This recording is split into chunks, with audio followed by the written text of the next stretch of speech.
2012 թվականին Red Bull-ը կազմակերպեց աշխարհում աննախադեպ իրադարձություն։ Ավստրիացի պարաշուտիստ Ֆելիքս Բաումգարտները բարձրացվեց հելիումով լցված փուչիկով մթնոլորտի եզր, մոտ 39 կիլոմետր բարձրության վրա։ Այնտեղից նա ցատկեց դեպի երկիր, դառնալով առաջին մարդը, ով ազատ անկման ժամանակ անցավ ձայնի արագությունը։ Ինչպես էր իրականացվել այս ամենը։ Բարձրանալը տևեց մոտ 2.5 ժամ։ Ցատկը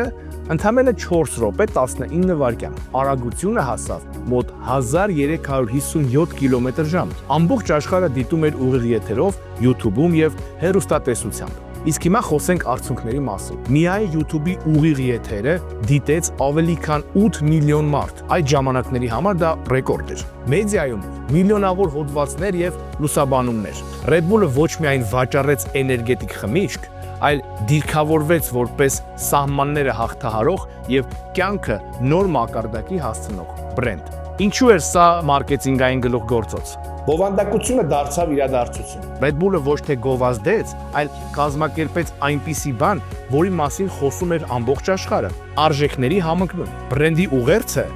Red Bull gives you wings, Red Bull-ը թևեր է տալիս, ստացավ բառացի իմաստ, հսկայական ներդրումների վերադարձ։ Գնահատվում է, որ Red Bull-ը մարքեթինգի վրա ծախսեց մոտ $50 միլիոն,